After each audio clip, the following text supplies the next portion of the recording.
বলছো না কেন? তোমার কি কিছু হয়েছে? আহা, বামদেব ঠাকুর ধীরে ধীরে যখন ওই মালতী হাতটি ধরলে, দেখলেন মালতী সারা শরীর ঠান্ডা, চিৎকার করে মাধবীকে জড়িয়ে ধরলেন। মাধবী,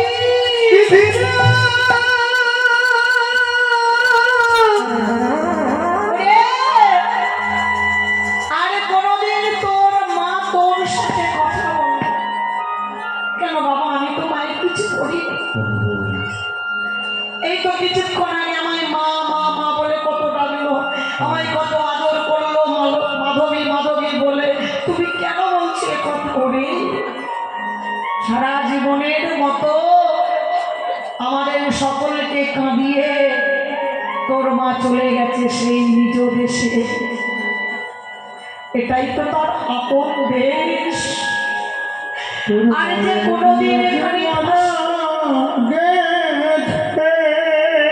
চিরকালের মতো বিদায়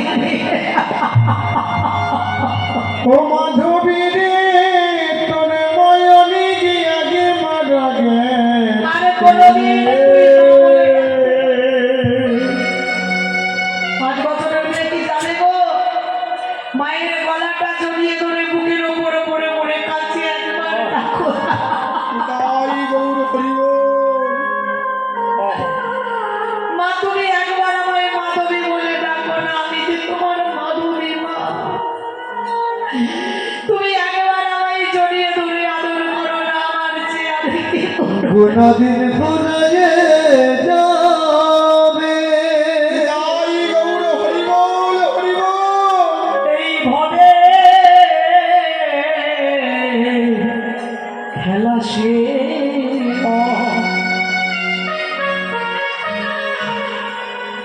এই পৃথিবী থাকবে পরে যাবো আপন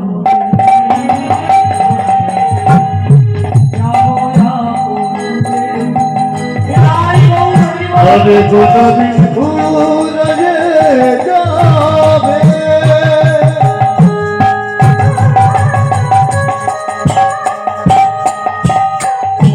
এইভাবে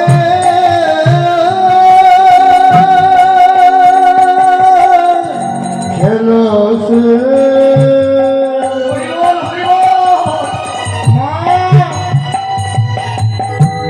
আরে পৃথিবী থাকবে করে যাব আপনে সাথে, যাব আপনে। গোনাদিনে পুরায়ে যাবে।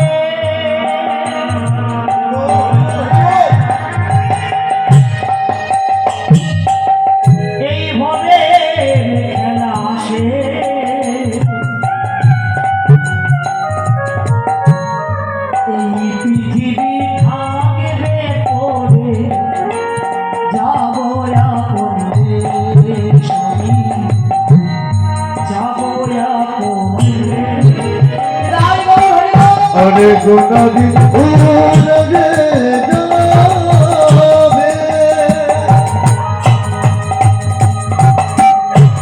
হবে খেলা শেষ। এই পৃথিবী থাকবে করে যাব আপনে, যাব আপনে। আপন সজন হয়তো তখন নয়নে জলে ভাসবে। দু চারটি দিকে দেখতে আগের মতো হাসবে।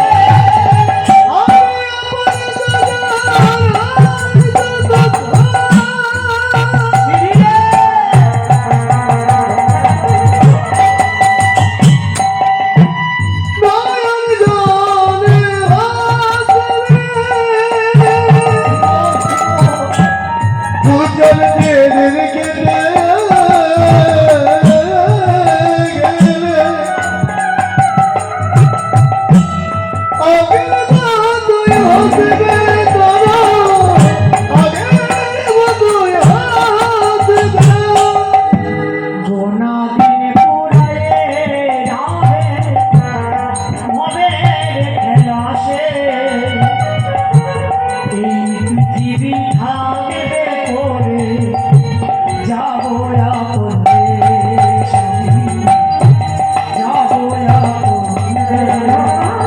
আর গোনাদিন ঘুরে যাবে ও বিধিরা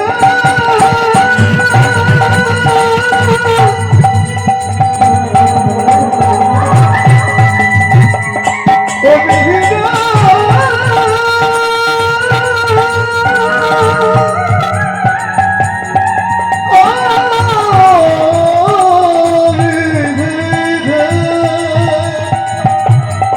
বিধিরা